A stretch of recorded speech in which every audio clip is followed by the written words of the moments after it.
and welcome back to the Love to Mom podcast. As always, I'm your host, Jerry, and I'm joined by my sexist, egotistical, lying, hypocritical bigot of a mother, Christy. Oh, my favorite line. Hello, everyone. Yes, as the title suggests, and also what I would just quoted, we are reviewing 9 to 5, the 1980 classic by Colin Higgins. This was your pick. Yes. I don't remember if you gave a reasoning for why you picked this one. So I guess I don't know if I did either, but I can give you a short synopsis of it if you'd like to hear it. Yeah. Okay. So 1980, I was 8 years old at the time. I wish I was going to look up when it hit cable TV because that's really when I watched it, was when it was on cable. But I was a young child, and I loved this movie, which is crazy to me when I go back and look at it, which I find so much as we're going back and watching these things where I'm like, I was 8, I was 10. Why did I think as an 8-year-old this was such a fun movie? Because it does not feel like something that would appeal to an 8-year-old, but it really, really did. The song, of course, was enormous. And we had it on our jukebox in the basement. I made my dad go out and buy the 45 of the song because I loved it so very, very much. Nice. And so I played it on repeat in the basement on our jukebox, which is also a fun memory. So yeah, I mean, it was just another one of those movies that I watched over and over and over again. And I can't really explain it. I don't know. And this is the first time I've watched it since then. So it has been over 40 years since I've watched this movie. No, that wouldn't be right, would it? Yes. You tell me. Yeah. I mean, I haven't watched it since then, and it came out in 1980. So yeah, it would be over 40 years since I've seen it. Nice. It was the math. It wasn't the I have watched it again. It was the math part. I had a moment. And I was like, wait, that can't be right. It is right. 40 years. It's been over 40 years since I've seen it. So All it was right. very fun to see what I remembered. Yeah. Well, I guess we'll just jump into that. Like, it's been Yeah. so long. What did you think this time around? It was very funny. It was very funny, the things that I remembered. I enjoyed it a lot. There were things that were super over the top, which were meant to be super over the top. And so some of those like scene transitions with the lasso and, some of that kind of stuff was I was like, oh, this is kind of funny and a little hokey, but funny. Those fantasy scenes where they're imagining how they're going to kill him and, whatever. Yeah. Yeah, so I really did enjoy it. I felt like it held up pretty well, to be honest, better than I thought it would. I wasn't sure what kind of language I would come across or what maybe themes that I didn't pick up on the first time through now as an adult coming across things. But Sure. I feel like it was pretty much what I remembered it, and I enjoyed it. I thought it was really fun. Yeah. How about you? I thought it was Let me pretty also good. say, yeah, just a second here. I just want to say that Jenna came upstairs and said, oh my goodness, you should see Jerry's review on Letterboxd. He wrote a book. And I'm like, don't tell me. Don't tell me what he said, because we're going to talk about it. But I will be reading that when we're done because I'm so curious. It was so long. She was scrolling and scrolling and scrolling. I was like, I have never seen you write such a long review. So I am anxious to see what you had to say. Okay, yeah. I don't think I'm going to be covering anything that I covered in that review Oh, okay. because that review isn't really a review of the movie Oh, did you get on a tangent? of sorts, I guess. Of course. It's not controversial. Okay. I don't even want to spoil anything because Okay. I think it might be the best thing I've ever written and I want people to read it. Where can people find you on Letterboxd? That would be the question. Right. Well, my letterbox is Jerry Ginkleton, but that's always been linked in our descriptions. Both of our Oh, okay. letterboxes are. Oh, okay. Great. So if you are curious, go ahead and check it out. It's out there. I try to review most everything I watch. Yeah. I didn't used to do that, but now I do. I like that you do. You're a good writer. I think so as well sometimes. Mm-hmm. But yeah, I just decided to kind of go into a character. And I thought it was funny you brought up the lasso transition because that's what the review's about. Oh, okay. Well, I'm anxious to see that then. That's that whole book is about the lasso transition. So Wow. yeah, Wow. yeah. Okay. So go check that out if you want to read some what I did. Yes. But I thought the movie was pretty good. Uh-huh. I didn't love it. I didn't hate it. Yeah. I was pretty middle of the road on it. I think I gave it, well, to spoil the ending, I gave it 3 Yeah. stars. Okay. I'm just like, I like it. It wasn't terrible. It did take some weird turns that I wasn't expecting. And yeah, I was kind of surprised. I mean, I think you brought up, like, I don't know how this is going to age. And I was like, kind of going in being like, uh-oh, is this going to be like Gone with the Wind or something? Not to that degree. But, no. you know, something where it's like you loved it as a kid and then you watch it 40 years later and it's like, oh, it's this like really weird racist thing. Right. But luckily there's nothing of that. There was one racial slur, Oh, but Dabney Coleman is supposed to be a rotten scoundrel, so you don't Yeah. expect any more from him than that. So no, yeah, that's fine. That's fine. If it was like Jane Fonda who said it, then that would have Yeah. been confusing. yeah, right. He's the villain. He's going to do villainous things. Yes. Yes. But yeah, I thought it was like I was going in. I mean, I didn't know anything about the movie. I think I listened to the song because everybody that, you know, both you and Jenna were both like, you haven't heard the song? What is wrong with you? Flabbergasted that you had never heard it. I was like, that cannot be. I raised you better than that. I don't know. I'm just like, and then I listened to it and I'm like, yeah, I think I may have heard this at some point. I mean, I'm sure I have on the radio or something.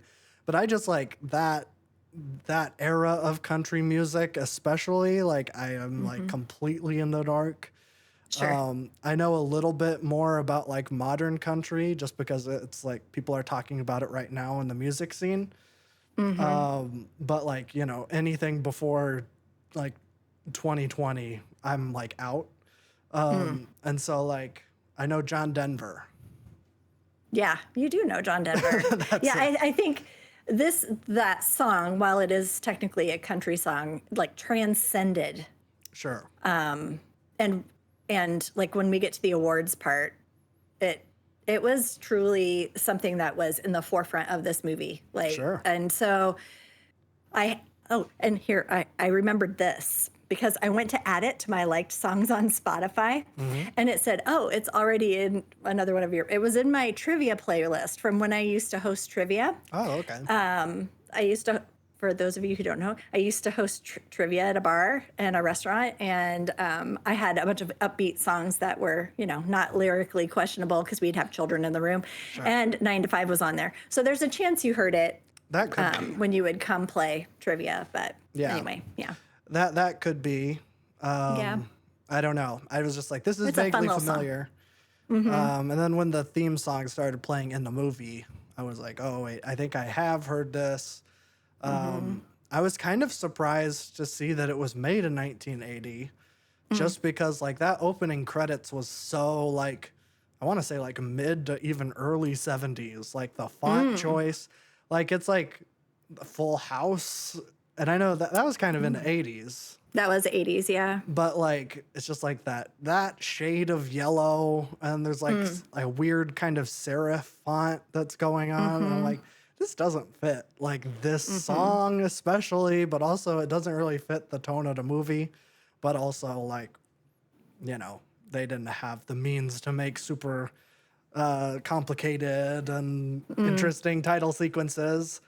Yeah, so- I loved seeing though. I love when they do a title sequence or any scene in a movie where they're using people who are just walking on the street. Yes. because that is always the big giveaway for me is like what people are wearing. And it's the bows at the neck. Like the Hmm. women were wearing the bows tied at the neck, which is like a big early 80s giveaway right there. My fourth grade picture, I had on a blue shirt with a bow tied at the neck. That is what it was at the time. So for me, I love seeing those street scenes, looking at what the city looks like Yeah. at that time. So I thought the opening was actually really fun to see Yeah. these professional women walking on the street, real women walking on the street. It was enjoyable. Anyway, yeah. It was good. Like that part of it I Hmm. did like. Yeah. And the music was good too. Hmm. Like Hmm. honestly, the opening credits were actually pretty great. Yeah. Um, yeah, I don't know. I was just like, I think the story didn't necessarily grip me in any Hmm. sort of like meaningful way.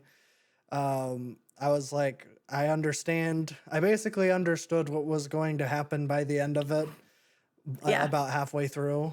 I'm like, oh, Yep. okay, I understand. As soon as they're like, we need to start making changes around here, I'm like, okay, well, you already set up that nobody has seen the chairman of the board. I've been here for Yes. 7 years and I've never seen the chairman of the board. It was Yes. Chekhov's chairman, if you will. Hmm. And I was like, oh, okay, Yes. I wonder what's going to happen when they make a bunch of changes and he's been tied up at home this whole time. Uh-huh. But I will say that it was like very satisfying that Mm. like the big Texas plantation owner comes in and is Hmm. like, oh, these are actually great changes, except for the muddy stuff. Yeah. Uh, Yeah, that kind of tempered it, which was funny, There were a couple things where you're like, um, they could have gone 100% in. The idea that there was still that little bit, because it's the idea that, as much progress as we're making, there are lines that cannot be crossed. sure. And the money is the thing. Like, Yeah. we cannot be crossing that money line. Did you happen to recognize that character, who he was, by any chance? No, I don't think so. It's Tinsworthy was his name. His name is Sterling Hayden, and he played the Brigadier General Jack D. Ripper in Doctor Strangelove.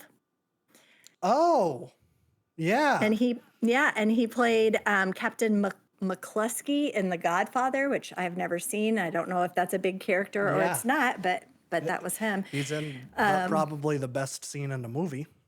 oh, really? Okay. Yeah. Well, yeah. So that's him. They said that there was this piece of trivia out there that said if you notice when he is talking to everyone, he's always kind of looking around, and it's because he couldn't remember his lines. They had to have cue cards all over Oh, sure. the set for him to be able to remember his lines. But I was like, oh my gosh, that's funny. That's a tie back to Dr.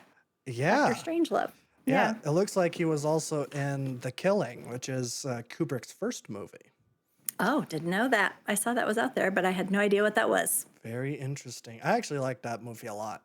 Big shout Hmm. out The Killing. It's a Yeah. solid heist movie. Okay. Yeah, I haven't seen that one. But yeah, that's cool. I like looking at a picture of him here. I'm like, oh yeah, obviously. But I Yeah. didn't recognize him with the big beard. He looked like Colonel He Sanders did. from KFC. I was like, what is this white suit with the so nuts. Anyway, yeah, it was funny. It was funny. Yeah, I don't know. I mean, you liked the movie way more than I did. So I'm a Yeah, I little bit enjoyed it. I'm a little bit like more curious to hear what you have to say because I don't know if I Hmm. have a whole lot to add here. Hmm. I think what I've noticed as we're going back and we're watching some of these things from some older movies, that thinking about that what I've noticed is pacing. The way that Mm, pacing is different in these older movies than they are now. I feel like our attention span is starting to play a role in how we watch our entertainment, right? sure. So I think as an 8-year-old child, the idea that I could sit down and watch that, how long was that? An hour and a half, It almost was yeah, it 2 hour was an hour movie. 50. Okay. As an 8-year-old, could sit down and not only sit down and watch the whole thing, but be entertained by that Mm-hmm. when I wouldn't understand half the context of that movie. Whereas now it's like, okay, well, you've made this point. Like, why aren't we moving on? Like, we are used to now things moving at such a quick pace that I had to sit there for a moment and be like, Chrissy, just because that's how entertainment is now doesn't necessarily make it better. And that is something that I have been starting to notice in when I'm watching any sort of television or movie. If I go back to older things, they feel slow. Sure. And we don't do that anymore, really. There are some, I shouldn't say that because there are definitely some movies that are more slow paced, but certainly not a movie that makes $100 million the year it's released. I think they said it was either the number 2 or number 3 movie released in 1980. Sure. Empire Strikes Back was number 1, by the way. Naturally. course. Yeah. Of course. But so one of the things is that I'm thinking about and I'm trying to remember is just because I am used to things that are fast paced when it comes to technology and stuff, to remember to slow down and just enjoy it because I can feel the attention span situation happening when I'm Sure. watching it. So I'm watching the scene where she is in the room doing photocopies, which was extremely enjoyable to me because I was like, this is fantastic. And, this machine is spitting all this paper out. And it's like in a movie today, that scene would have been a minute or 2. That scene in this movie was a good 5 minutes probably. And so there were things like that I noticed that I was like, oh, you could have like compressed that down. But also then I said to myself, enjoy this. Like, it's fun. Like it doesn't have to move to the next thing and sit in the moment, Christy. Yeah. So I'm trying to temper some of that. I'm trying to remind myself some of that, just to slow down a little bit and appreciate it. It doesn't have to be a plot, the plot moving forward at all times. So I feel like that was a little bit of a tirade, and that wasn't really a tirade. It was a tangent that I'm just noticing that I specifically thought about today while I was watching this movie. What did I enjoy about it? Yeah. I loved the friendship between those 3 women. I loved at the beginning of this movie how Dora Lee is really like she's blackballed? Maybe that's the word I want to use. Yeah. Where the office politics and the assumptions, and I was thinking people were making assumptions because of what she looked like, but it sounds like he was also kind of blabbing his mouth and insinuating that was happening. Yeah. But I think specific, like that part was really kind of sad to me. There were all these women in this group and, this one woman is ostracized. And, so that was interesting. Like the idea of like office gossip and there's the woman that's the brown noser and there's the woman who, is supposedly sleeping with the boss. And,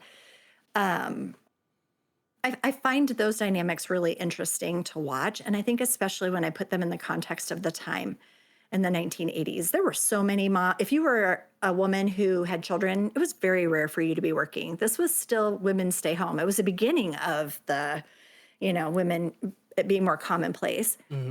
So the idea that in this movie, they have this woman who is it said she was a widow. Lily Tomlin's character was a widow with 4 children, trying to raise her kids. And she's been working at this place for 12 years. And this dude that she trained is now her manager. Yeah. And he's a jerk. And he treats her like crap. And that other woman that he ends up firing, who had a family to raise, and he just gets rid of her. And then she comes back. Like when they offer the flexibility for her to be able to work hours that work for her and her family. Yeah. And the idea of, daycares offered by your employer. Now, I don't know if they even still do that. I remember, Dad, your grandpa worked at Farm Bureau so I met your dad so we're talking 90s here. I'm thinking about like early 90s. And I remember they had a daycare center right there on their property in the first floor of that building. And they had this daycare center. I was flabbergasted. I'm like, that is just genius, And I don't feel like I hear that much about, that was not something that really took off. There may still be some companies that do that, but what an amazing benefit to your employees to have your children on the property. Yeah. So I'm looking at it and I'm like, these seem like, while they seem kind of not a big deal for the time for us now, for the time, like the idea that you would have this workplace that is built around the people that work for you. Yeah. And it was created by people who were impacted by that system.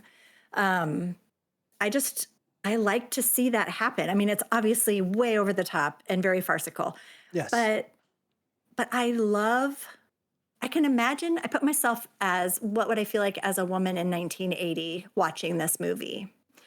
And especially if I'm a working woman, and I could see the possibilities of what could happen if women were in charge. Mhm. You know, what a fantasy that would be Yeah. for you as someone who lives that every day to see these three women tie up your boss and take over Right. and make it what you want. And then at the end, I'm sorry, I'm talking so much. Let me say No. one more thing and then I'll let you jump in. At the end, when they are walking through with I can't remember what I just said his name was, but anyway, that guy, the Jack T. owner. Ripper.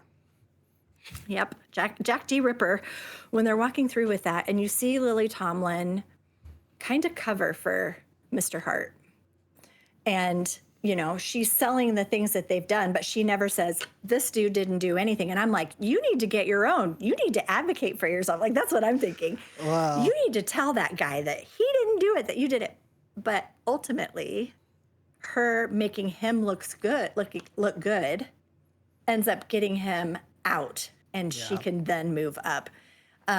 So I thought that was an interesting little twist on that where it's like, you know, she still was not really she was selling what she had done, but she wasn't taking credit for it. Yeah. And she still ended up benefiting from it in the end, which was good. Well, I she liked couldn't that. really claim it because then he would That's be true. like, "Well, why didn't he make these decisions?" Well, we had him tied up to a ceiling in his house. With a garage door The opener. garage door opener. So funny. Yeah, I don't know. I think there's just a part of this movie that would feel extremely satisfying Oh, for sure. working women of the 80s. Like, extremely satisfying. Yeah.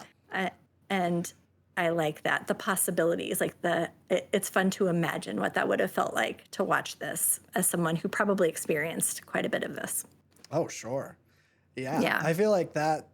I mean, not that it like hindered my experience, but also I'm like, this is like almost like alien to me. And I'm not saying like the female experience is completely alien. What I'm saying Sure. is that like what the office like rules, like they're so archaic where it's like, I mean, not every place has flexible hours, but I know a lot of people that have office jobs that are able to like come in and go as they need, as long as they work 8 hours a day. And like the whole like you can't leave personal items on your desk is like crazy. Like that's never been a thing as far as I remember. So I'm like, this is just like really weird for me to like look at this and be like, oh, this is like a completely different environment that I have ever been in. Yeah. Because, you know, I didn't even really enter the workforce until like 30 some years after this movie came out. So, Yeah. like, there's just been so much that's changed. And, like, especially the copy machine, I'm like, I don't understand what is supposed to be happening. Because there's like papers shooting out the front, but then also on the side. And I'm like, I have no idea. Is it supposed to be coming out the front or is that a bad thing? Is it supposed to just like be on the side? Why is everything blowing up? I don't understand. But, Yeah. there was just a lot of stuff like that where like I'm sure to you and like other people that are a bit older, they can watch this and be like, wow, this is so relatable. I remember that. And that can be kind of fun to be like, look back and have that nostalgia. But for me, I was just confused for a lot of Yeah. it.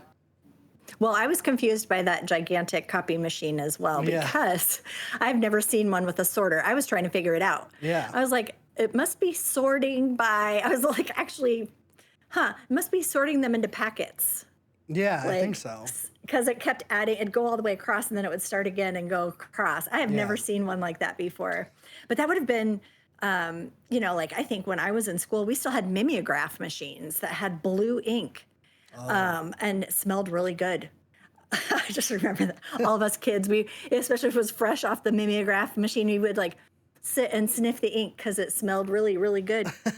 This looked like a real copier. It had black ink in it. It was crystal clear. That is not like a mimeograph like we had in school. This is an expensive machine that Right. had real black ink that was clear. That was wow. And they could like change how dark the ink was. Yeah. I Yeah. mean, I yeah, I didn't know anything about I don't know anything about I mean, we still use copy machines Well, like that, yeah, yeah. obviously, but I've never seen a sorter like that. Now they do it No. all inside the machine, and they'll even staple it for you. You can hole punch. You Oh, can right, do yeah. yeah, so many things. It's so fancy. But yeah, I think you're talking about the that this isn't your experience. I think about when we're talking about like the flexibility of schedule and that kind of stuff. Mhm. Even now, I can equate that a little bit to what's happening post COVID when Sure. everyone was working from Oh, home yeah. and they were able to work the hours they wanted and they could, they had the flexibility of being home when their kids were home and now all those companies are backpedaling on that, regardless of whether their employees want to stay home or not, regardless of what their productivity was like. Yeah. It was, no, we're paying for these office buildings, so you guys are going to be here 3 days a week. But now you don't get your own desk. And now you can't have your personal stuff out because you don't have an assigned desk. Now you just sit where there's an open spot. And, Yeah.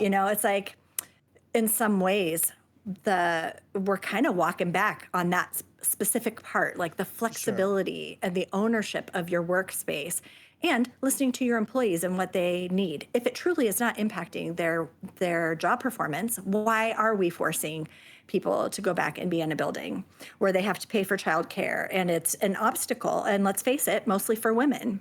Yeah. So in some ways, watching that and seeing like, oh, we're going to have these flexible hours for women and we're going to have this childcare. Like a lot of workers today don't have that either. That's So true. I just feel like we're walking that the internet has offered us and technology has offered us the ability to be flexible, and we're choosing, and corporations are choosing not to allow that. Right. Is a little frustrating to see. Sure. But I do love the like. I feel like so many. Maybe it was Working Girl. There was another movie we watched where it was like the stark white office and the focus on the ceiling and this vastness of desks. And at Yes. this time, it appears no cubicles, which is also crazy to me because they're using typewriters, and it would be so loud in that room. They needed some cubicles in there. Yeah, but then you couldn't see everybody when they're panning couldn't across to get different people.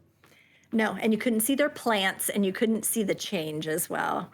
But I did love the color. Like after they made everything pretty, and there's like casual seating, and there's like Yeah. it's not all gray. It's just got some orange and some whatever. That's That silly, but it does visually make a big impact when you look at that room. that kind of gross dark orange 70s, like Yep. that color was everywhere. I Yep. thought it was so funny. Like I know that was not the intention, but like now it's just like, "Oh, they made it ugly." Yeah, like the his house with the floral couches and Oh, that yeah. floral bedspread and the brown shag carpet. And there were so many things like that where it's like that was a transition time. 1980. Oh, yeah. You're going from that 70s look to the grays and the mauves and the like powder blues and the 80s Yeah. sort of stuff. You're kind of in that weird transition time. Yeah. Yeah. Their clothes were also very awesome. The hair, the giant The glasses. hair. Jane Fonda's glasses in this movie take half her face. They do.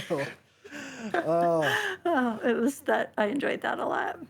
yeah. That's like some of the best stuff in this movie is like, I mean, I know I said like I have no nostalgia for this, but it is like what you're saying. Like, especially in movies that take place in New York, because there's so many movies that take place in New York, it's always fun to see like the progression of the city. Where it's like, oh, okay, this was probably shot in 1978 or 1979.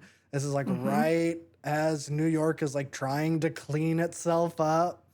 So it's like Yes. really funny, or like like in the opening credits, there's like no graffiti, but if you like watch a movie from 2 years before that, there's like graffiti on every single wall in New York City.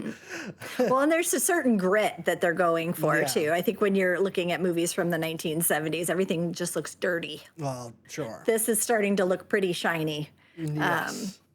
yeah, and And light. Yeah. and I think kind of going back to what you were saying about like the politics of this movie, did you do any Hmm. digging on the director?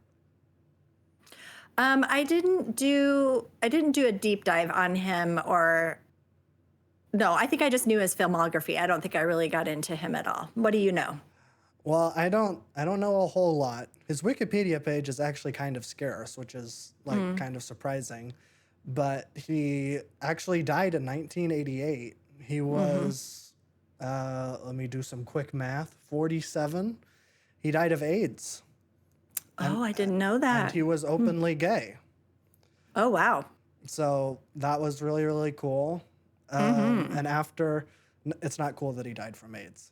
No, obviously. I was just like, But wait, being out in the 80s, that's a big yeah, deal. yeah, like Yeah. it's cool that he was like, open about it.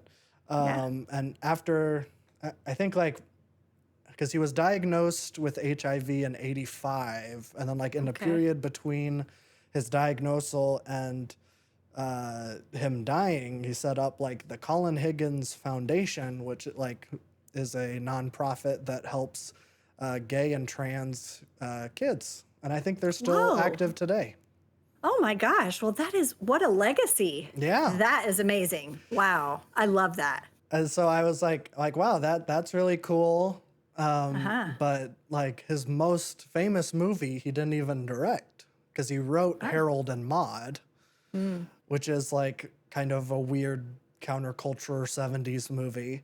And I can kind Mm-hmm. of see it in this Mm-hmm. a little bit. Harold and Maude is a very different movie than 9 to I have 5. never seen that one. I've heard of it, but I have not ever seen that It's one. it's weird. It's an Mm. odd movie. I think the opening shot of the movie is Harold hanging. Um, Whoa. Okay. and then like his mom walks in and doesn't treat it as like she's like yeah, anyways, yeah, I left your breakfast over there on the table, and would you just stop messing around? And then he just like gets up and like moves. Like his whole shtick is that like he's always like pretending that he killed himself, like Oh. all the time. And then like he like gets in a relationship with someone who's like in their late 60s and he's like Huh. 17.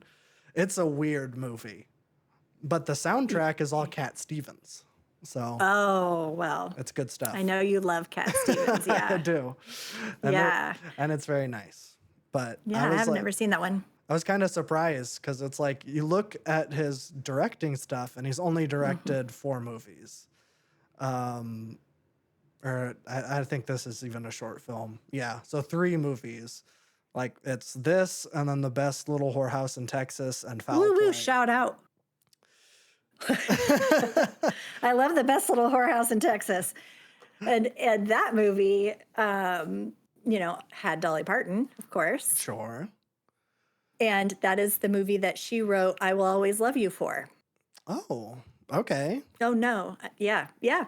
I thought I muted you, but I didn't. Yeah, Oh, that she wrote that. That was an original song for that movie. interesting. Um yeah. So we were I just didn't know talking that. about that, weren't we? We were What were talking we about it talking about? yesterday. Yeah, but what was it? That it was that she gave permission for Whitney Houston to record it. That so many people had asked to record that song Yeah. because it was a hit for her. Nothing close to what it was for Whitney, but it was a hit for her. And Elvis wanted to re-record it, and she told him no, which I was found incredibly fascinating. Yeah. But a lot of people wanted to record it, and then when Whitney came to her, she was like, "Yeah, you can do it," Well, for yeah. the movie The Bodyguard. So yeah, what was I saying about that? We were saying, but I how did we was get to that topic I yesterday? I don't remember. We were maybe just talking about Dolly in general. Oh, maybe we were. Oh, yes, because we were saying she was in the news this week. Oh, right. just to date the podcast, her sister had put something out somewhere on social media saying that Dolly needed prayers, and everyone started freaking out this week online about, oh no, we can't lose Dolly. Dolly's a treasure. And I was like, oh no, is Dolly dying? I was kind of having a moment where I was like, oh no. Yeah. We're watching 9 to 5 this week and Dolly's dying. But then she came out and said, no, I'm fine. Don't worry about it. Yeah, that would suck. Yeah, it really would. It really would. Man, I just so I looked on Dolly Parton. Her like most reviewed movie on Letterboxd is Romeo Yeah. and Juliet. That's sad. No. Yes. It goes Romeo and Juliet, Steel Magnolias, and then this. Really? I'm I kinda do love surprised. Steel Magnolias. Oh, it's great. Yeah. This is her first movie. I don't know if you knew that. I didn't. The only reason, so Jane Fonda was the developer of this movie, and Dolly had never acted before. But she really wanted Dolly, and Dolly said, I will do it if you let me write and record the theme song. Oh, And so she did. And obviously it was a huge hit. Like the song was a huge hit. This movie was obviously very successful. But I love the idea that, and I have not read any interviews with Jane Fonda to know why she chose her. But I love that she did, because Yeah. look what it started. Like she ended up, being this amazing. She was great in Steel Magnolias. Another movie she was in was called Straight Talk. That had James Woods in it. It was her and James Woods. And she plays an advice column or an advice radio person. And that was written by the same woman that wrote this movie. oh, So okay. Straight Talk was written by the co-writer Resnick, Patricia Resnick, wrote the movie Straight Talk, and Dolly was in that. That was in the 90s. I think it was 92 or something like that. So I love that the people in this movie continue to have relationships and collaborate with each other. Yes. The other thing I want to say, when we were talking about the director and that he was an out gay man, Lily Tomlin is a lesbian. I don't know, like, when that came out. Yeah, I don't know. I was a kid when this was out. I loved her in this, and I loved her in The Incredible Shrinking Woman. That was like oh my gosh, I watched that movie so many times. That's another one that I watched on repeat. But it was saying that they had to take a break from Incredible Shrinking Woman to make this, and then she went back to Incredible Shrinking Woman. But I don't know if she's always been out or if that's just a more recent thing. But I don't know. yeah, I don't know. I just find it interesting that he was out at that time. That would have been a really big Yeah. deal. So good for him. And I love that they made this foundation. That's really awesome. Yeah, that was like when I was looking that up. I'm like, oh, that's really sad. That Very sad. and like I was doing some digging because of course, and I did bring this up in a review where I'm like, because he did die from AIDS in '88, and he was diagnosed in '85, which is the same year that Reagan like acknowledged that it was happening, which was 4 years after the first documented case. And so I was just like, man, that sucks. That Yeah. like this case especially was like preventable if the government like got its shit together and like treated it Right. like an actual disease. That's right. Yeah. Sorry. That's just my No. little thing where I'm like, Reagan is the worst. I hate him. Glad he's dead. Goodness. If I could find his gravestone one day, I would love to piss on it. Oh my God. I think he's like he might be the worst human being. Maybe one of them. I was going to say, I don't know. I can think 5. of quite a few. Top 5 for me. Okay. Yeah. Don't let your great grandmother hear that. No, I don't care. She loves Ronnie Reagan. I know. I think it's so funny, like, because I'm a mailman, and so, there's like a Ronald Reagan Foundation, and like I have to like deliver calendars. I'm like, what kind of person? Like, you're gonna have a calendar of Ronald Reagan in your house? And it has his face on it? I'm assuming. Like it has, Yeah, I mean, that's it's. I That's don't I interesting. don't know what the foundation does, but it's like enclosed is your 2025 annual Ronald Reagan calendar. I'm like, awesome. That would be so I sick. had no idea. I'm gonna have to look into that one. I mean, I'm sure they make calendars for all of those guys. I'm sure there's a Yeah. George H.W. Bush Foundation too, and I mean, probably. yeah.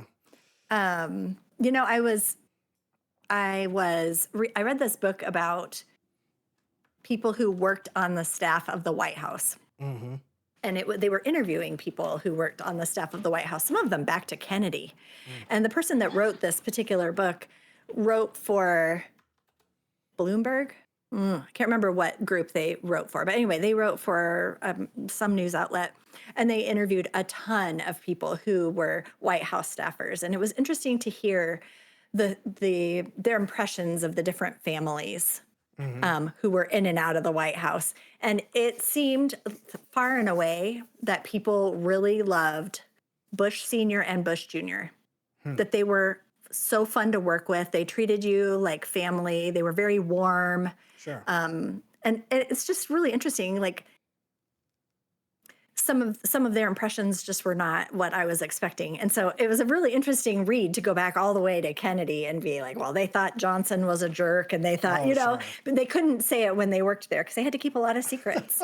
But now that they're not working there, they're like, I can say whatever I want. Right. It was interesting. It was very interesting. So, That's fun. yeah. I did look up when Lily Hmm. Tomlin came out. Oh, okay, great.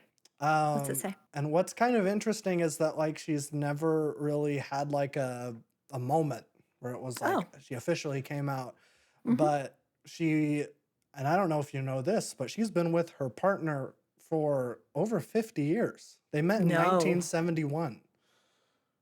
I had no idea. I didn't even know she had a partner. Yeah, Okay. it's a writer, Wow. Jane Wagner. Huh. They met and became a couple in 1971. They had a private ceremony in 2013 after 42 years together. They Wow. finally married. Hmm. Um, and then in 2015, she like publicly revealed that like she waited until her mother's death to like kind of be more public. Mm, So I I wonder see. if there was like some familial stuff where, yeah, kind of gross Hmm. stuff like that. Kind of sounds like it. Yeah. Wow. But it seems like the first time that she was like mentioned it was in 2001. She did an interview with a New York City cable access TV program, Gay USA, Oh, where she wow. I've talked. never heard of that. I haven't either. Okay, Uh, USA. Okay. but it was just basically an interview that was like explaining why she was kind of reluctant to come out about this Mm, time. Um, hmm but yeah, That's interesting. they're still together. It's Hmm. impressive. Hmm. I love that. Yeah. Yeah, I love that. I love that there's a picture out there if anybody wants to go out and look at it of Dolly, Lily, Jane, and Dabney Coleman from just a few years ago Oh. of them all standing together in a photo. And I don't know why that is so heartwarming to me. Dabney Coleman died last year, Mm. but everyone else obviously is still living of the main characters in this movie. But I love him. And I just want to tell you, like, he continued working all the way through. He was in every television show you could possibly imagine. Name a TV show, he was in it. He did so much TV, and I loved him. But as I was looking through his film background, here's just a few of the highlights that I loved. He Mm. was in You've Got Mail. He played Tom Hanks's dad in You've Got Mail. He was in Muppets Take Manhattan. Nice. He was in Tootsie, huge movie, huge movie. He played Jane Fonda, enjoyed working with him so much that she hired him, or she recommended him to play her husband or partner on Golden Pond. Oh. So they worked together again there. He was in an episode of Yellowstone back in 2019. Like Wow. he has worked all the way through, which is really great. He's prolific. Like if you look through that IMDb, you could scroll for days. He has just been in so many things, and I loved him. I thought he was so great in this movie of just playing like a sleazeball. Yeah. And he did play sleazeballs a lot. Something about him made him a good fit for that. But there also seemed to be something kind of charming about him. Yeah. There's something likable about him, even though he's playing this awful character. There's just something about him that makes him a little bit likable. Yeah. But I always loved him. So it was really fun to see him in this movie again. Yeah, he was a villain that you love to root for because he is like Yeah. a big like skis ball. But it is like funny when he's like locked in his bedroom and then he just like turns on Days of Our Lives and I'm like, oh, that's really funny. I know he's in there totally getting into it. He's getting into it. I wrote down like in my notes, I wrote down all the things from the beginning of the movie that he called the women. You girls, we're going to cut the balls off the competition. I'm going to be close to my girls. You're just a dumb secretary.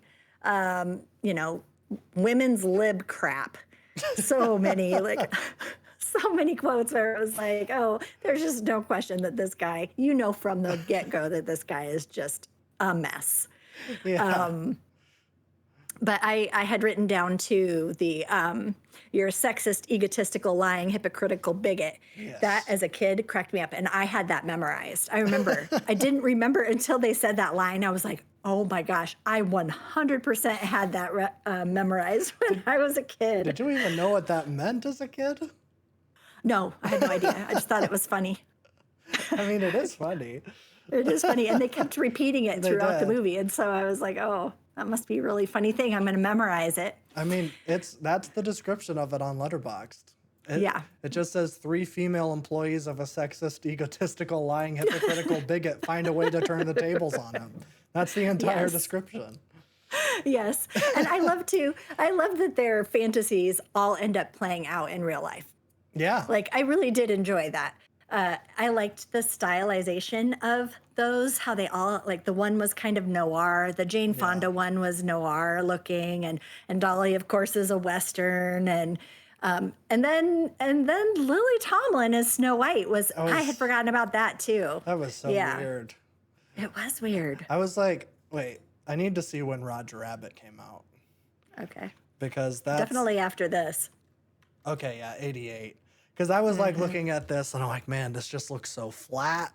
But I mean, like, Roger Rabbit is one of those like lightning in a bottle movies where I don't Yeah. think there's ever going to be a movie that incorporates like cartoons like that ever. Right. Because I think that just the techniques are dead. Like nobody hand draws like that anymore, which is sad. But Yeah. I was just like, man, I was getting kind of flashbacks to like Mary Poppins or something, Yeah. where it was like those Yeah. early days of like animation incorporating into live action, where you can tell that they were just like, Lily Tomlin, just act like there's animals. Yes.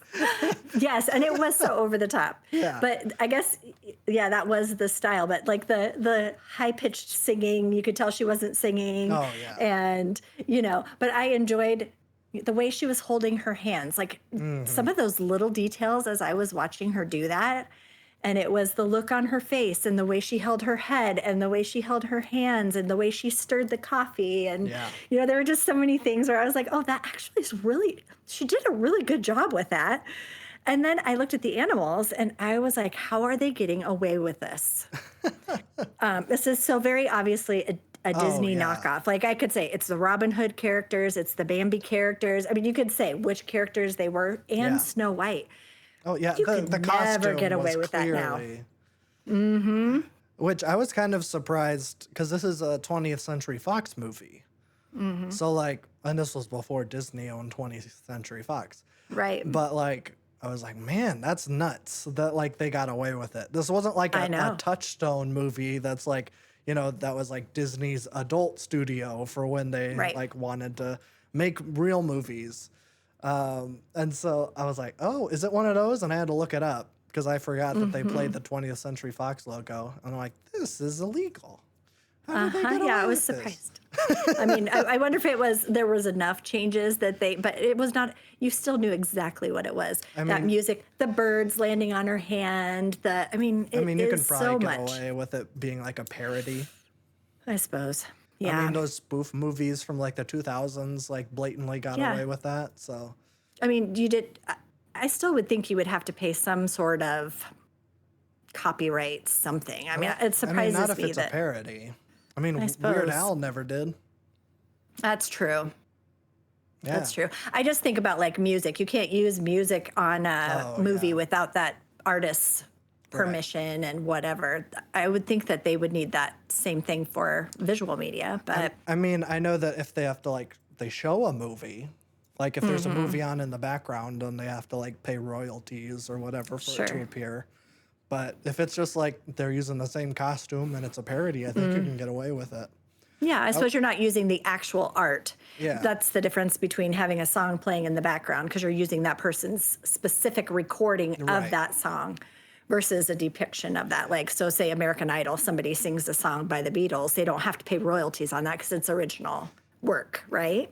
Well, you would, Original interpretation of the song. I think it's cheaper to do covers, which is Hmm. why a lot of times, like, you know, there was such a trend. I feel like it's not a thing anymore, but like in the 2000s into like the 2010s, like every ending credits of a movie was like a cover of a famous song. And it Yeah. was like that's just because it's cheaper, and you can like you can pay a somewhat known artist like Imogen Heap. I don't know how to pronounce it, and everyone don't either. flames me in the comments, but because I love her, and I think that like she maybe has, I think it is my favorite album. Is one of her albums, and I can never remember the name of it because it's so generic. But I love it. She did the cover for of "Holding Out for a Hero" at the end of Shrek 2. Oh yeah. And I'm like, oh, that's interesting. I like just found that out because it was her group that like was Frou Frou, which was the group that she was in, like Okay. right before she went solo. And so I'm like, oh, interesting. I never knew No, that. that was her. Yeah. No, that's interesting to me.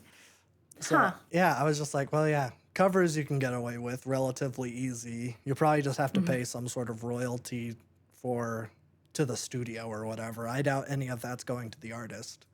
No, yeah, probably not. Probably not. And I wonder too, like with Spotify and stuff, it feels like so many of the rules are changing around things because people can Yeah. easily access anything, really. But anyway, yeah, I was surprised at the very obvious Snow White reference because Yes. that's like I was like, oh man, I can't believe Disney didn't come after him on that one. That was kind of crazy, but it was funny. Yeah, I mean, I don't know if Disney really had the kind of like legal pull that they do now, where it feels like they have like their hands in every single aspect of entertainment. Yeah. And like in the 80s, Disney was kind of in their dark period. Like their movies weren't doing great. And like, I think, was that Roy Disney was the CEO at the time? He was, or maybe it was Michael Eisner. Eisner. Maybe it was Eisner. Whoever was CEO at the time in the 80s was basically like, yeah, we should just stop making animated movies. Like, we should just close down the thing that made us the most money. I mean, there certainly weren't very many. I think you had the Rescuers Down Under. You had Oliver and Company with Billy Joel. The Black Cauldron. The Black Cauldron. Yeah, there weren't very many in the 80s. It wasn't until Little Mermaid. That's the one that really turned it Yeah. around. I think that was in 89, maybe. That's the start of Around the in there. Disney Renaissance, as it's called. Yeah. I think it ended with Treasure Planet, Oh, yeah. unfortunately. Yeah. And that was that like movie's the great. 2000? Yeah, Yeah. Is that the one with Michael J. Fox playing the so. main character? I think so too. I get that one and Atlantis mixed up. that's fair. I don't think I've ever seen Atlantis. Treasure Planet is 2002. Okay. It's Joseph Gordon-Levitt is the Oh. lead on that one. Martin Okay. Short is in it. Oh, I like Marty Short. Me too. Did Yeah, you see that the John Candy documentary is out now? I did. I am watching that sucker so fast. In fact, I think I'm watching it tonight. I showed the trailer to your dad, And I'm like, will you watch this with me? I know you don't really love documentaries, but I cannot believe the people that they got for that documentary to Yeah. talk about John Candy. It's everyone.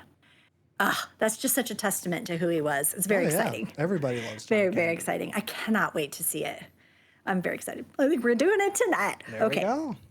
Yeah. Okay. Yes, I enjoyed that a lot. And I liked that they tied back to all three of those scenarios later in the movie. Yeah. It was I thought that was funny. really fun. I had a couple casting things I thought you might find interesting. All right. Roz. So the woman that's the brown noser. Yes. She was in the movie The Birds and The Graduate. Oh. Okay. I've Yeah. never seen The Birds, but I just saw The Graduate for the first Did you? time maybe a couple months ago. Okay. How did you like it? I have not seen it. Did I you didn't. like it? Oh, you didn't? Okay. No. What did I give it? I Oh, haven't I seen gave it it 3 stars. That seems a little high. I was probably peer pressured into it. Probably. Probably. But the other thing I wanted to say was she plays Henry's secretary in Regarding Henry. Oh, yeah. So we have seen her before, which was fun. Nice. And then I told you about the tie with Tinsworthy Mm-hmm. with Dr. Strangelove. I found it interesting that, let me see, Jane Fonda. Okay, this is like casting, also a casting thing, but someone asked her if she had to recast, if neither Dolly nor Lily were available and she had to recast those 2 roles, they asked her who she would have cast in those roles. The Lily Tomlin character, she said she would have asked Carol Burnett, which I Yeah. could see that. Yeah. The Dolly character, she said she would recast with Anne Margaret from Grumpy Old Oh. Men. There's another tie. I can kind of see that too. Me too. I thought that was a pretty good choice. So I thought that was really interesting. I just listened to, before we got on, I listened to an interview with Lily Tomlin and Jane Fonda on Kelly Clarkson's show. Oh. And they were talking about, it was as Grace and Frankie was going off the air, Right. which Grace and Frankie, those two working together, like they've remained very close friends. And their show at the time was the longest running Netflix original television show ever. Oh. I think they went to 7 seasons. But for their final season, and I didn't watch the final season, I watched the rest of them. I should go back and watch the final season Yeah. for some closure. But they had Dolly on the final episode. Oh, nice. Oh, I love that so much. But so what I wanted to say, I got off topic because that was part of that interview. But Jane said she had seen, they were looking to cast this movie, and she went and saw Lily in a one-man show. Lily had a one-man show at the time, and she was like, I have to have her for this movie. Oh. Had never seen her work before and just was so enthralled with her performance. And Lily was like, I was so intimidated. Like I got on the set and I was so intimidated. Like this is Jane Fonda. My mom is going to freak out. My mom loves Jane Fonda. And so she said, I just felt so intimidated. And Jane was like, I felt intimidated by Lily and what she was doing. And so it was just very sweet that they had this like mutual awe of one another. Yeah. And that they became such close friends and stayed friends all of these years. And the idea that the 4 of them, that they're friends with Dolly, that they stayed in touch with Dabney. I just really like to see those long-term friendships that come out of something that was from so long ago. It's just very, very sweet to me that chemistry that we're seeing on the screen is the same, that they felt that for real and that they've Yeah. remained friends. It's kind of fun to see that It is. happen. Yeah. So I have a few things about awards if you're interested. Yeah. I also wanted to say there is a documentary out on Netflix called 9 to 5, The Story of a Movement. And it's a documentary about the making of this movie and the impact that it had Oh. at the time and like with working women and stuff. So just so you know that is out there on Netflix. So awards. They were nominated for 3 Golden Globes, and this was a Dolly Parton fest for sure. She was nominated for Best Original Song, New Star of the Year, Oh. and Best Actress. Yeah. Nice. She got all three of the noms. No one else got any nominations except for Dolly.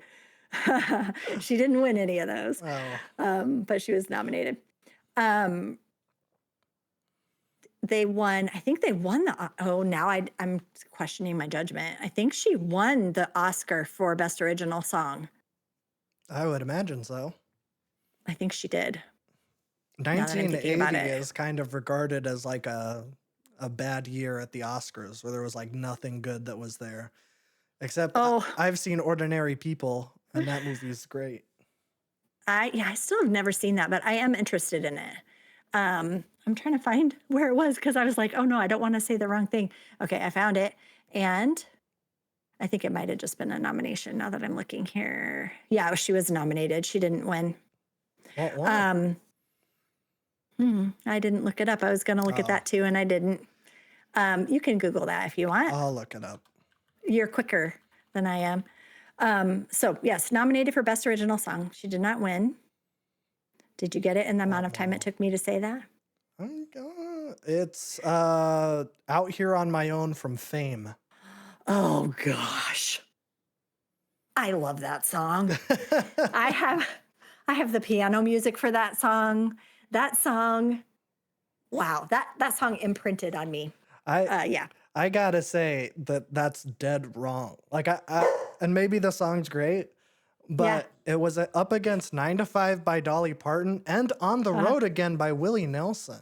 Whoa, dog. That's Both of those songs have like way more cultural like relevance today. yeah, definitely long-term relevance for Yes. sure. At the time, I'm trying to think, like in the movie Fame, that song is very central. That's like part of the climax of the movie is that song and that person performing that song at the piano. Oh, okay. So it was very much incorporated into the movie itself. It wasn't just part of the soundtrack. You know what I mean? Sure. Okay. Irene Cara, who sang that song, it was acting in the movie, and then she ended up performing that song. She also sang the song Fame, which surprises me that Fame wasn't even, Fame was because that was nominated. that was a huge song. That was a hit. And then she also sang the song from Flashdance, What a Feeling. Okay. So she's done a couple. She was great. Anyway, okay, so that's interesting to me. Out here on my own one. That's interesting. Yeah. Okay. They did win Grammys. So Dolly won for Best Country Song, and she won for Best Country Vocal Performance. Sure. She won a People's Choice Award for their favorite song from a motion picture. So that's good. I mean, it's all Dolly. It's all Yeah. Dolly all the time, as it should be. And then also, just as a side note, this movie is number 74 on AFI's list of America's 100 funniest movies. Oh. Okay. So it seems that it has held up. Yeah. You know, AFI at least still likes it. I'm curious, where which is is Hundreds interesting. of Beavers on that list? I don't know when they make that list. How often do they make how often do they make it? And when was that made? That's the question. Don't think. Yeah. And then just some interesting trivia about this one. This is the first female-dominated film to gross $100 million. So Oh, that's really cool. yeah. Dolly Parton ended up buying most of the wardrobe from this movie that she had. And she has it on display at the museum at Dollywood. Sure. So if you want to go check out those amazing clothes that she had on, that's where you can see it. And then the last little tidbit I had was that they're actually working on a reimagining of 9 to 5. That's what they're calling it, is a reimagining. It was announced in 2024. Uh-huh. And Jennifer Aniston is developing it. Oh. So that's interesting to me. Yeah, I don't know. It'll be interesting to see what they do with this. I can see it still being relevant. It obviously sure. is still a very relevant message, and it will be interesting to see how they change it. Yeah. Like an updating of it. What would that look like? Because so much has changed in the workforce, but there are obviously still issues. So I'm interested to see what they end up doing with that. Yeah. I think it would be awesome if they had the ladies in it, but I don't know if they will or not. But I just love that all three of those women are still out there kicking butt and Yeah. like still successful, still working. still like multiple generations know them. It's not even just like old Oh, people yeah. like me. People know them, and I love that. Oh, yeah, everyone knows. Like, especially Yeah. Dolly Parton and Jane Fonda. I think if you're like Hmm. a couple years younger than I am, you might not know who Lily Tomlin is. Yeah, that's true. Unless you're watching Grace and Frankie, you probably Sure. wouldn't. Hmm. Yeah. Yeah, that's true. Hmm. What did you say 9 to 5 was on the AFI list? 74. Okay. Yeah, it still is. Is it still? Okay. It's Has still it been updated? I don't know. I'm trying Hmm. to 100 years, 100 laughs. Mm. Oh, this was okay. This was done in 2000. So they just did the previous century. Yeah. So that makes Okay. sense. It was hosted by Drew Barrymore in 2000. I remember watching it, that it was a television event, Yeah. but I didn't realize that that's not something they continue to update or anything. Where are you seeing stuff on? You're seeing stuff on there that you don't agree with. Oh, absolutely. Give Yeah. me the top 10. Okay. We'll start with 10. Okay. Airplane, Okay. deserved. The Yep. Graduate, not funny. Don't know I why was it's gonna say, is there. that a comedy? No, I didn't even know that was a comedy. Okay, well, it's that's not. interesting. Is it satire or something? No, Why no. is that on there? Good question. Okay. All right. It happened one night from 1934. That's Clark Gable. That won an Oscar. Okay. Well, I have not seen that one. Yep. MASH at 7. Donald Sutherland is in that. Classic. I have not seen it. I've watched the TV show, but I've never seen the movie. Just the Robert Altman version. Mm-hmm. Number 6 is Blazing Saddles, another classic. Yes. 5 is Duck Soup. I've not seen that. Charlie Chaplin. Yeah. I Or is- haven't seen it is either. it? Wait, is it Charlie No, Chaplin that's the or is it the Marx Brothers. Brothers? It's Marx Okay. Brothers. I always get those two groups of people mixed up. Okay. Charlie Chaplin Charlie is- Chaplin is a one person. Spoiler alert, he's not in the top 10, and that's a crime. He's not? I don't even City Lights isn't in there? No. I'm trying to see. Hmm. What is this first one? No. The Gold Rush is him, and that's number 25. That's the Wow. highest he has. Interesting. Okay. Okay, yeah, Duck Soup was 5. 4 is Annie Hall. I'm sure they're regretting putting that on there now. Although that movie's pretty good. I want to see that. I have It's not seen good. it. And of course, with Diane Keaton passing away, it's everywhere right now. In fact, I sure. saw I gotten on Netflix to see if that documentary, that 9 to 5 documentary, was still on Netflix. And they have it at the top, like as most popular this week or whatever. Yeah. So I do need to go back and watch that. They also had Something's Gotta Give, which if you haven't seen that, that's an awesome movie. And so is The Family Stone. Those are my favorite Diane Keaton movies. Okay, I think the only one I've seen is Annie Hall. Oh, Yeah. wow. Something's Gotta Give with her and Jack Nicholson is Oh. awesome. That's one of Grandmama's favorite movies. And The Family Stone is a Christmas movie with Sarah Jessica Parker and Rachel McAdams and Craig T. Nelson and Dylan McDermott. No, Dylan. Oh, shoot. I get Dylan McDermott and Dylan Mulrooney mixed up. I think it might be Dylan. I think it's Dylan Mulrooney. He's in it. Claire Danes is in it. I mean, it's got such a good cast. Is it Claire Danes? I think it might be Claire Danes. Anyway, really, really good movie. Christmas movie. Excellent. Okay, keep going. Okay, number 3 is one that we're familiar with. It's Doctor Strangelove. Oh, yeah. Okay. Number 2 is 3. Tootsie, which Still we just have never talked seen- about. I'm putting that on a list because I feel like that is one that I hear about a lot. Yeah. And I remember catching clips of it when I was a kid. It would be on HBO or something, and I'd see bits and pieces, but I never watched the whole thing. I really want to watch that. Yeah, Okay. I probably should too. I mean, it has Terry Garr in it, and I love Terry Garr. And of course, Dustin Hoffman, who's so amazing. He's great. Yeah. Okay. Number 1, we're both going to disagree with because it's Some Oh, Like It no. Hot.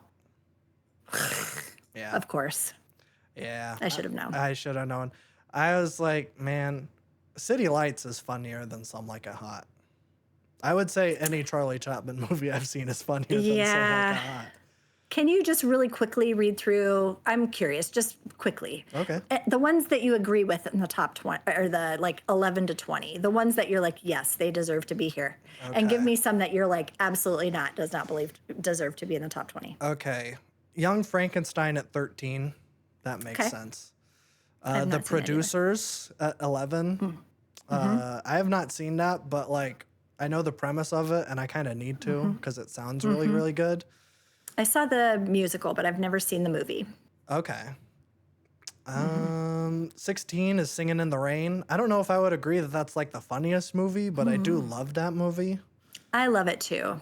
I just I do too. I don't think of it being as like a funny movie necessarily. I think of it being very don't either. impressive in terms of like performances. The Odd Couple at 17, nice. Then yeah, I'm trying to see if Nothing there's else. any. When Harry Met Sally's 23. That's I that's love deserved. When Harry Met Sally. That's my number one of all time movie. I love that one. Oh wow, Raising Arizona at 31. That's Oh, I'm happy with that. yeah.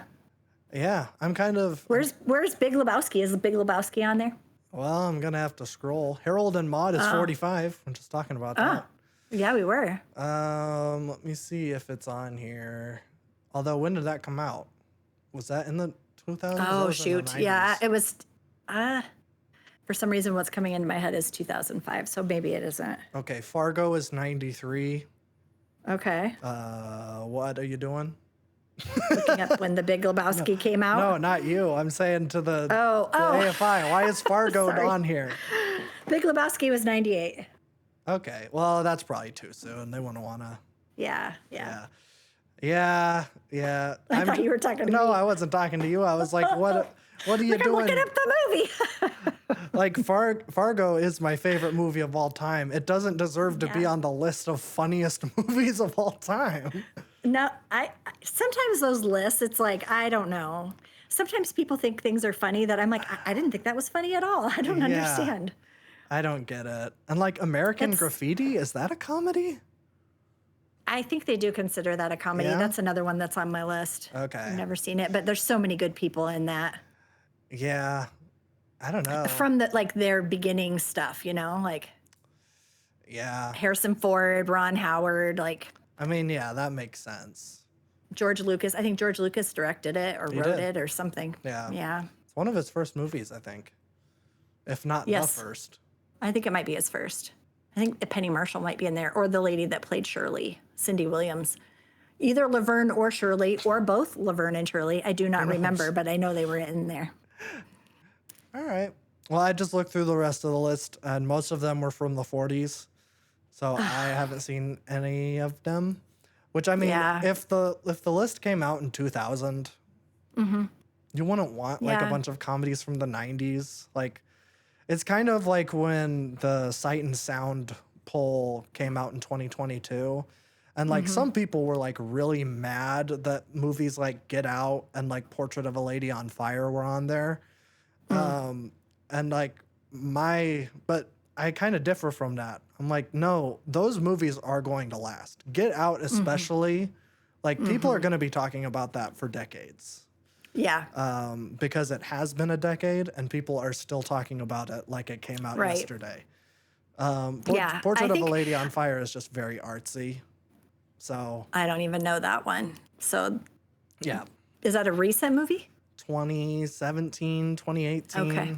Yeah. Okay. Yeah, I don't really know anything about that one. It's But I artsy. think it is a testament to When Harry Met Sally, the fact that it actually was on the list and True. as high as it was on that list is surprising considering Regency bias as far as like, they're skewing more toward the older stuff. So the fact that you've Yeah. got a movie that's just about 10 years old in the top 25, that's pretty impressive. Well, this is kind of interesting. Along with that, number 27 is There's Something About Mary, and that came out in 98. Whoa. Well, that is a movie that changed things. Yeah. That was kind of the beginning of the second wave of raunchy comedies. The Judd Apatow situation that kind of took off there in the early 2000s. That kind of turned a corner I feel like that was pretty influential. What are you seeing? You're seeing something else. I see it on your face. I saw. I didn't catch this before, but City Slickers is on the list.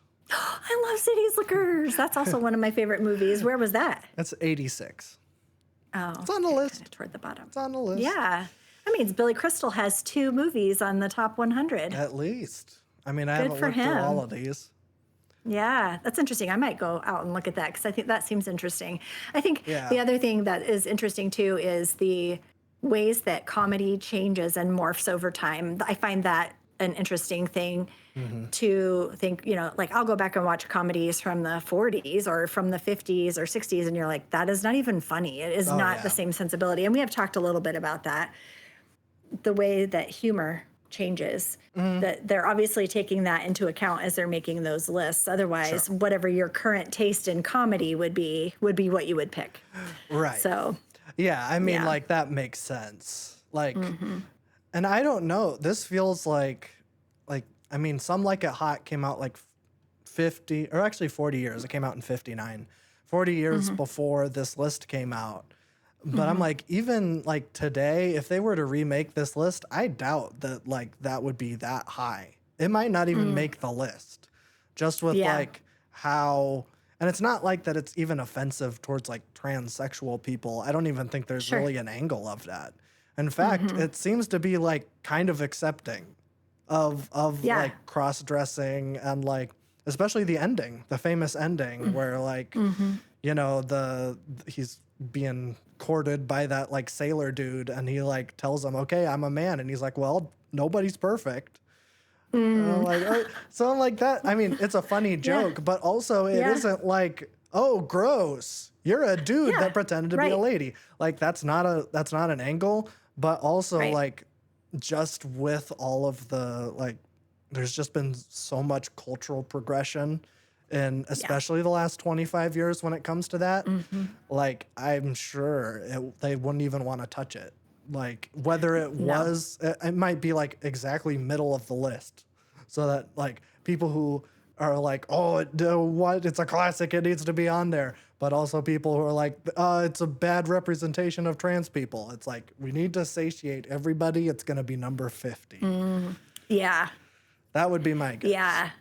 Yeah, I don't know. I watched it. I didn't think it was that funny. But again, it could okay. be just the sensibility situation where it was like, yeah, maybe this was hilarious back in the day. But for me, I was like, I didn't even laugh very much. I didn't think it was that funny.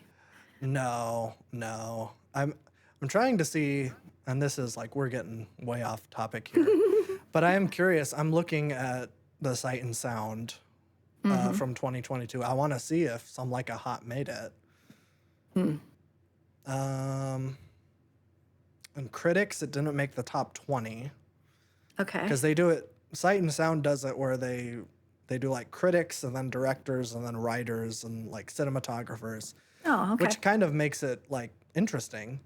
Yeah. Sure. I especially like the directors one because they get like everybody. So it was like if you want to see like David Fincher's top 10 movies of all time, then you can like look at the Sight and Sound and it's That's like cool. right there. Yeah, apparently 480 directors they pulled for this. Whoa. I'm trying to see. That's so many. I know. Okay, here we go. This is the directors list. Oh, this is like there's a there's a 7-way tie for 93. Okay. Oh my god. That's kind of crazy. But I guess if you pull that many people, and I think I don't know if it's top 10. I think you have to give 3 movies. I mean, I'm not seeing it so far. Wow. I'm scrolling down. Okay, it's tied for 62.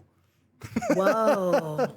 Okay, that's interesting. Yeah, man, it is shared with some odd choices.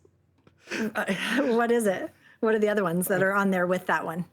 So At there's 62. There's 10. There are Oh my 10 goodness. 10-way Okay. tie. Okay, so the first one, I'm not going to pronounce this right. I think it's either French or Portuguese. It's La Sinaga from 2001. Okay. Lawrence of Arabia, Jaws, Tropical Malady, that appears to be Thai. Satan Tango, which is Hungarian or German.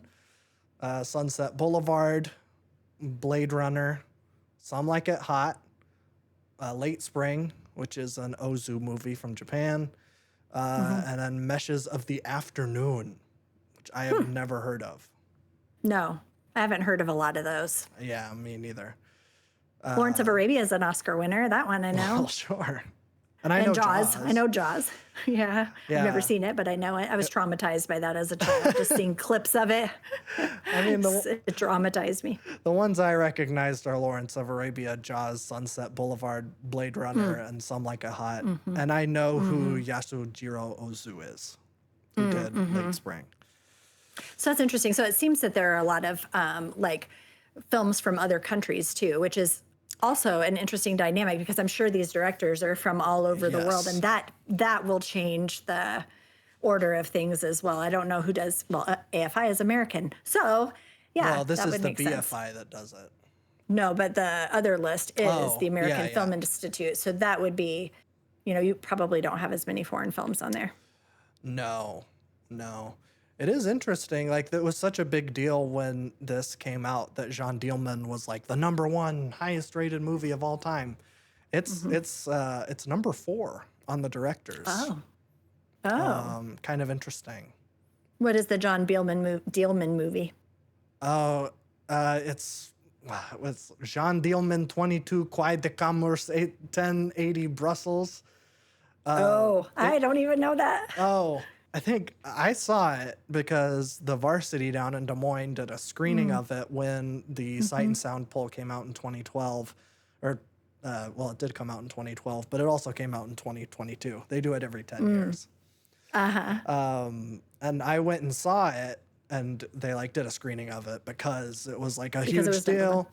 And like the Des Moines Film Society like put together a thing, and there was a host, and he was like, "Yeah, I'm sure a lot of you guys are here because of this. This is a movie that I've seen like 3 or 4 times."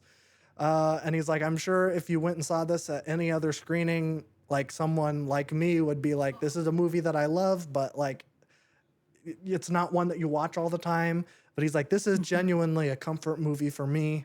Like, I saw it for the first time a couple years ago, and I've seen it like twice a year. Like, I love this thing." Having seen it, I don't know why why that's Why a he feels comfort that movie. way? Yeah, I mean, it's very, very influential. It's like regarded as like maybe one of the most important like feminist movies of all time. But it is, I think, 4 hours long.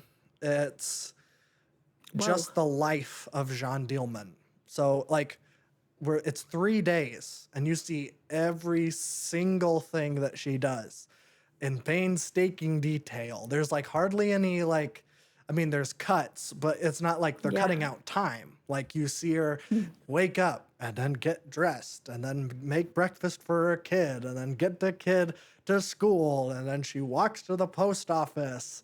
And then like she's also a prostitute. So like we see like one of the Johns come over to her place, but like we never actually see the sex. It's just like we see him come in and then they close the door and then they open the door and it's implied that like they have sex in between that time. But like as the movie goes, like you learn the formula or like her routine, I guess. And so then there's like as you're watching, little things change. And so then like by the end of it, it's like she's kind of like losing her sanity. And so like you see like the routine completely fall apart. And so it's like really, really interesting. I actually liked it quite a bit, but I don't think I'm ever gonna watch it again because it is 4 hours long, and I That's kinda get really it. long. It was like a big commitment, and it was one of those where I'm like, I'm probably only ever gonna see this in a movie theater because I need to be kind of held captive. Like no Yeah. distractions. Like this is something you need to be kind of like locked in for. Sure. So yeah, but it was like a big deal because like from its foundation, I think they started doing it like in the 30s or something because it was in the 50s because it was like Citizen Kane up until 2012, and then it was Vertigo, and then it was John Dielman. And then like everybody was freaking out. Well, not everybody, but you know, those people were freaking out, being like, what the hell? Uh-huh. I've never even heard of this movie. This pretentious feminist movie is now the highest rated movie of all time. Get out of here. And honestly, I don't really see the feminist angle like that much. Like, Mm. I don't, it's more of like a character study.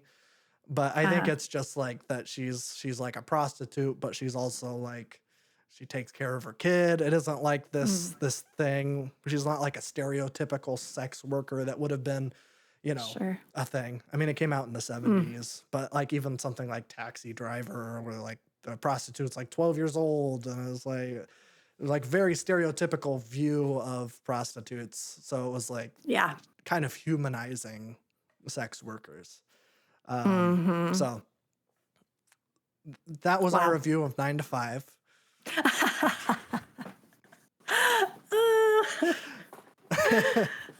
We did talk a lot about the movie. We did. This was just Yeah. a big tangent. It was a tangent, but it was also very interesting. I think Yeah. it's interesting. I don't know. Anyone who's interested in will sit and listen to us gab about a Oh, movie yeah. would be interesting in listening to AFI stuff. I Whatever. mean, I think it's kind of fascinating I do just too. what people It's fun think. to say I agree, I don't agree, or whatever. Like, Yeah. everybody's got reasons that they like what they like, and everybody Mhm. has different tastes. I feel like those sorts of lists, if nothing else, generate interesting conversation. Oh, yeah. So that's the approach I take to those sorts of things. Is like, let's talk about why you agree or why you don't, or what's surprising on there, or whatever. Yeah. I mean, I'm Yeah. excited for 2032. I To wonder see the what new will be list. number one. I mean, I don't. actually, I don't even know. John Dielman kind of came out of nowhere. I mean, like people who Mm. knew, like if you're like super into like that scene, you kind of knew what was going on. And I think like at the time, like people were saying like, yeah, it had been like slowly creeping up. If you look for like the Mm. last 20 or 30 years, like it was number 50, and then in 2012 it was like in the top 10. So it wasn't like this Mm. complete like out of nowhere, like nobody's heard of this movie and then suddenly it's number one. Like it had been Yeah. like kind of silently creeping, but Hmm. it just kind of like blew a lot of people's minds, where it was like Hmm. it beat Citizen Kane and Vertigo, Wow. which Yeah. I mean, I those mean are both pretty. I don't like Vertigo. Never seen that one. I'll I did just see say that Citizen Kane though. Citizen Kane's You great. don't. Yeah, I liked it. I like half of Vertigo. And Mm. then it gets really, really, really creepy. And I Mm. don't know, like, it feels wrong to root for Jimmy Stewart about halfway through the movie, Oh. because he gets Okay. like weird, really, really creepy. And I'm like, Oh. he was a good guy. Like, he's a I good know that guy. makes me. I Well, don't like that. I'm like in the movie, he was like a good Yeah. guy for like the first half. He's just like a detective, but then like he gets really, really obsessed over this woman and like is Mm. really forceful with her, like physically and Hmm. like kind of mentally abuses her. And I'm Huh. like, this is like gross, and I don't Mm. know the appeal of that. I mean, like it's a very beautiful movie. It has that Technicolor. Like Mm. I love that color processing style. I'm sad it's dead, but Yeah. like man, it is weird, and I don't like that. Yeah. I've only ever seen like still images of it, and I will say that the angles, Oh yeah, like obviously the film technique that they were using, the cinematography, the way they chose to shoot things, definitely makes you feel like you have vertigo, which Yeah. makes sense. I mean, that's good filmmaking. yeah, I was just sitting here thinking, have I ever seen an Alfred Hitchcock movie? And I don't think I have. interesting. Yeah, That's I very mean, interesting. the birds, and like I know of all of them, but because that I am such a wimp, it's like Mm. I just never felt comfortable dipping my toe in because I just wasn't sure what I would be walking into. I mean, I'm sure you'd be Um, fine for the most part. I okay. mean, like maybe not Psycho, but even then, you Hmm. don't see anything. Yeah. I mean, like, I've heard that one has really messed with people though. Like if I hear sure. people talking that it really, I don't want anything like that. And Oh, I've heard yeah. the same thing about the birds. Like people Oh, are yeah, like, I yeah. am scared to death of birds. Well, birds are my favorite thing in the world. So I don't want to watch that because I love birds so. In fact, I'm thinking about getting a tattoo with a bird. So I can't Oh, watch the birds because it no, would make me no. really sad. It would ruin it for me forever. I don't know if it would do that because it's so old. I feel like, are you talking to like 80-year-olds who are like, the birds No, I'm really talking scared about me? people my Oh, age who are like, I hate birds. oh, okay. They scare me because of that movie. Huh. I know.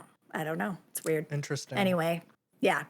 So this movie, I would give this movie, I'm gonna say 3.5 stars on it. Um, it was very enjoyable.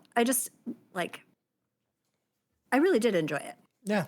But It was pretty good. yeah, I thought it was pretty good. Dolly was a treasure, and when she wrote that song, if you go back and listen to 9 to 5 again, you hear this in the background, like the percussion. Oh, yeah. And when she wrote the song, she did it on her nails. You know, she has those fake Oh, nails, yeah, and she yeah. just like rubbed her fingers together to make that sound. And Oh. so Jane Fonda was saying the first time she heard Dolly perform it for her, she was playing it on her acrylic nails, or Oh, she was singing it interesting. with her acrylic nails. I was like, that's fun. I That's like that little cool. story. Yeah. Anyway. Anywho, that is Anyway. it. Dolly is a treasure. If I ever got to meet her, I would cry my eyes out because I love her. She's a wonderful person. She is. And the other thing that I will say about Dolly that I really like about her is that she's very much an advocate for people. And Oh, yeah. sometimes, you have this idea about this older woman who, she's a Christian, she, is in the country music scene, whatever. But her approach to life and the way that she treats everyone, the way she advocates for the gay community and all of that is like, she is somebody that I feel like you could, look up to. She is truly Absolutely. someone I feel like you could look up to. And I love that. I think that's Yeah. a really special thing. Yeah, she's unironically really, really great. She is. Like that's the thing. Like when there was that scare, it was like real. Like if Dolly Parton died, like that would kind of, like, not to the extent for me, but like when Robin Williams died, like just Oh, an yeah. unequivocally like great human being, and it's like such a tragedy. Yes. I I mean, feel like she is like she's taken on the mantle of the Betty White, yes, of the person that everybody's like, I want her to live forever. right. Yeah. I'm sorry, I Yes. interrupted you. No. I mean, I pretty much said everything. I mean, Oh, I just love Robin Williams. He's like my hero. I love I know. that man. I know. Me too.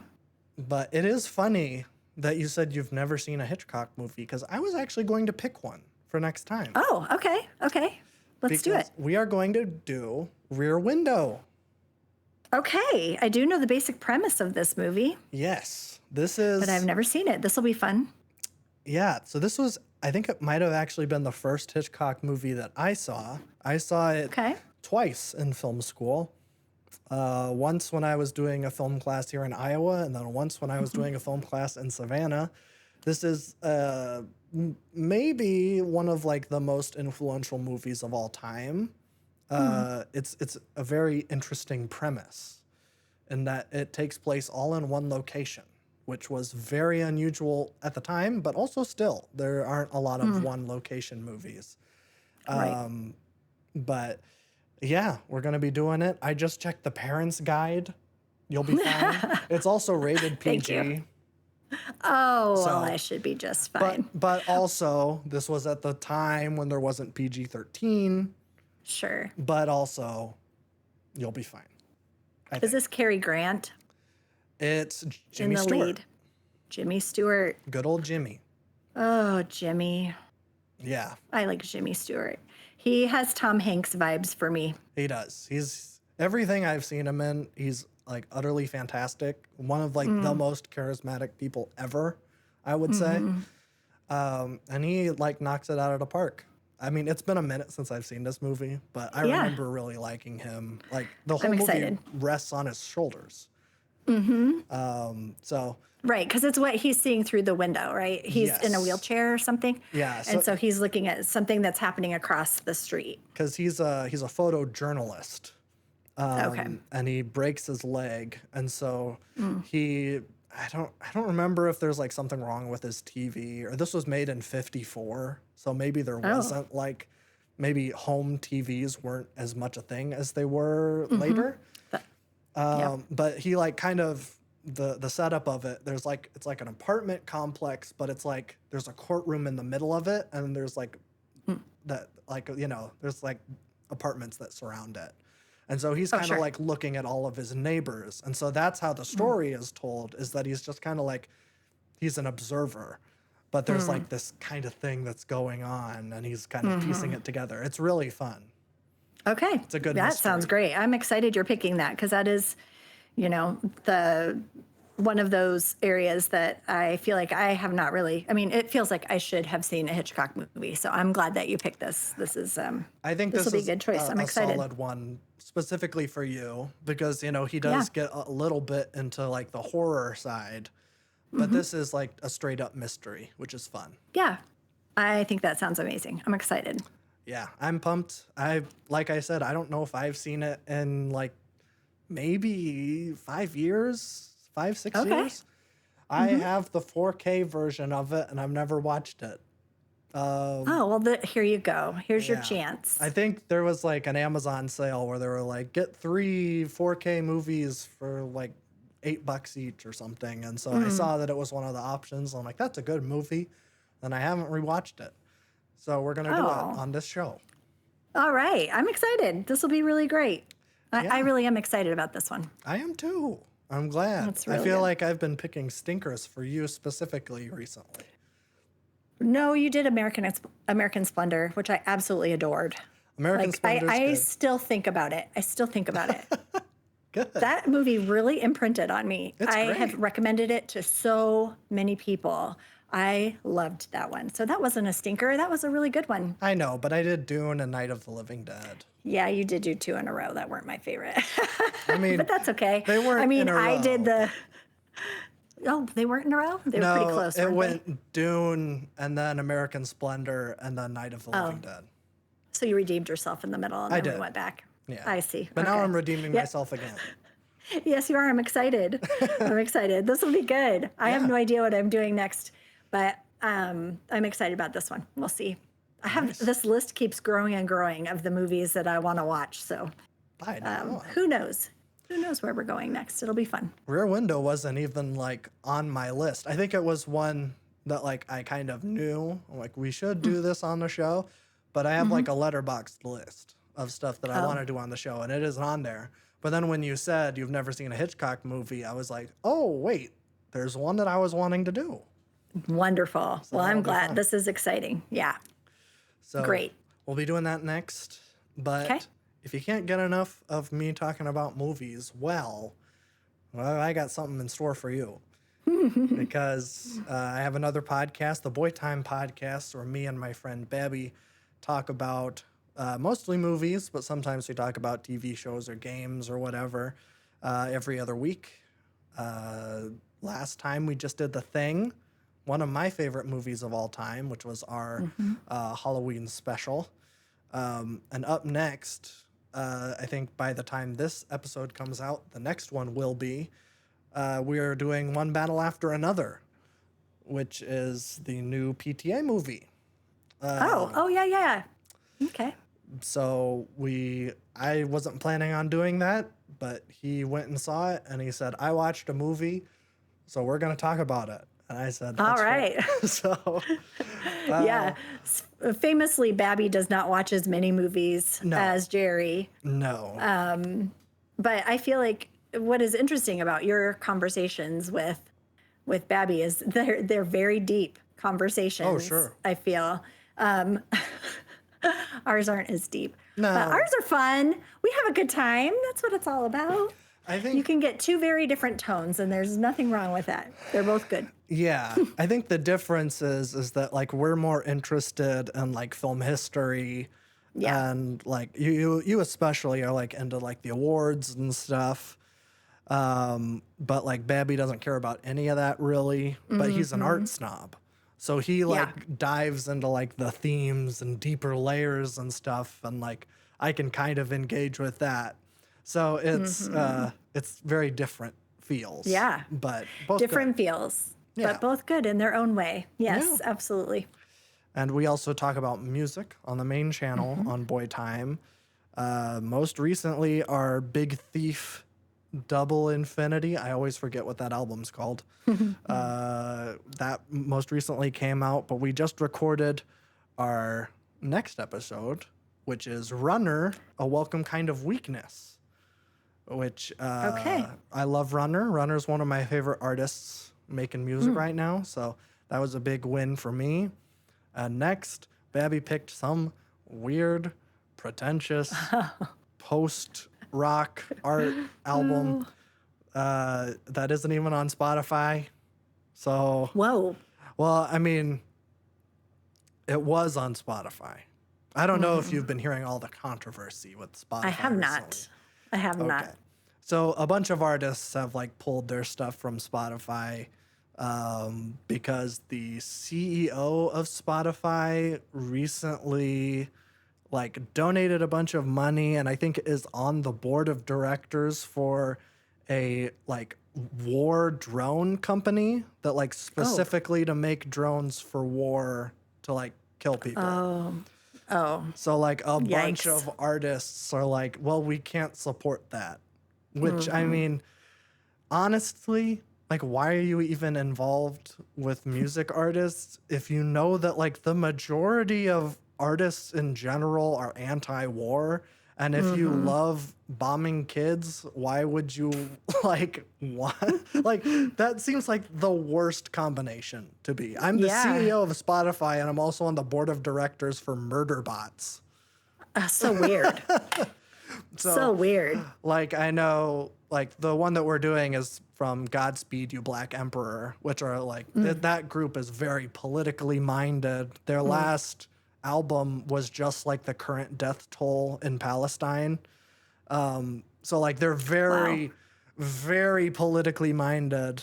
So they like pulled out immediately, but also like King Gizzard and the Lizard Wizard took all their stuff off. But they're all a bunch of hippies, so that makes sense. Yeah. That still is the best band name ever. I love that. It's great. I know. I love it. they're really really good too. Yeah. So yeah. it would be one thing if that was their name and they sucked, because then it would be like, oh, that well, I want to like that name, but I can't. Yeah. But no, they back it up.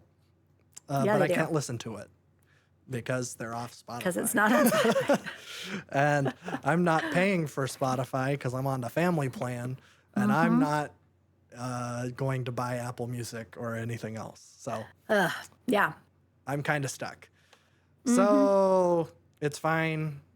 I'm going to have to figure out some way to listen to, I don't even remember. Well, let me pull up the album name because it's by the, the band is Godspeed You! Exclamation point, Black Emperor. The album is called Lift Your Skinny Feet, oh geez. Lift Your Skinny Fists Like Antennas to Heaven. Oh my goodness. Wow. That is a long title. Yeah, I don't like try saying that and then the band name like Yeah. Yeah. That's a little wordy. so I'm going to have to figure Wow. I think it's an hour 20 and there's 4 songs. Yeah, 4 boy. songs, each one is 20 minutes long.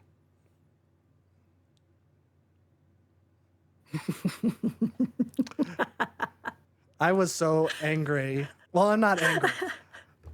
The thing was, I was so happy because Babby's like, I can't decide what I want to do this week, so I want to do a wheel.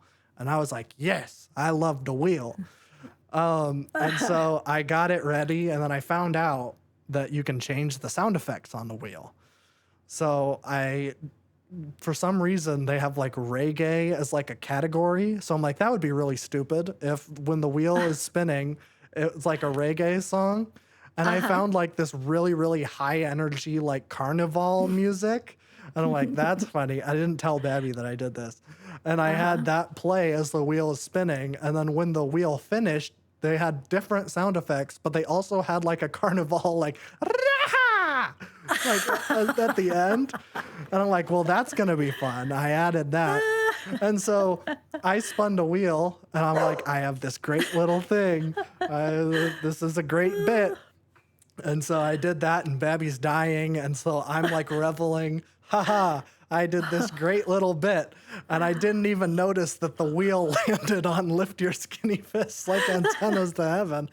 Because like the other stuff on there was like really exciting stuff, like stuff that I've like been meaning to listen to. Yeah. And so I was like, yay, we're going to be getting something good. And then it was the one And thing. then, oh, And so I didn't even get to say anything, to like react to the wheel, because Babby was dying because I had the wheel play carnival music. oh, that's funny. I love it. So So now it was like the highest of highs and the lowest of lows. it really was. Because I've like been trying, now that we're doing like reviews, like I try to listen to it like every day and like try to get like fully into it. So I know what I'm talking about. But I'm like, man, I'm going to have to listen to this like so many times, and I'm going to have to find it on YouTube or something. It's a thing. But Yeah, it sounds like it. if you're excited and you love Godspeed You Black Emperor, which I have nothing against them, they seem to be doing really, really good work. Yeah. But man, I don't want to listen to this album. Maybe you'll be pleasantly surprised. Who knows? Who knows? Who knows? I think I did. One of the songs was on our like best songs of all time. Someone submitted it. So I've technically listened to a quarter of this album before, but I don't remember what it sounds like. Okay. But if you're interested in that, that's going to be on the channel shortly in 3 weeks from us recording this. So I don't know All right. when it's going to be coming out. Oh, would you relax? You've been barking this whole episode. Yeah. But that's all the plugs I have. Okay. That's all I have to say in general, I think. Okay. I have a plug. This was Banned Books Week. So if you are so inclined, go to your library and check out a banned book this week and read it. You will be so very pleasantly surprised and shocked about the things that are being banned these days. Most libraries have a display or something.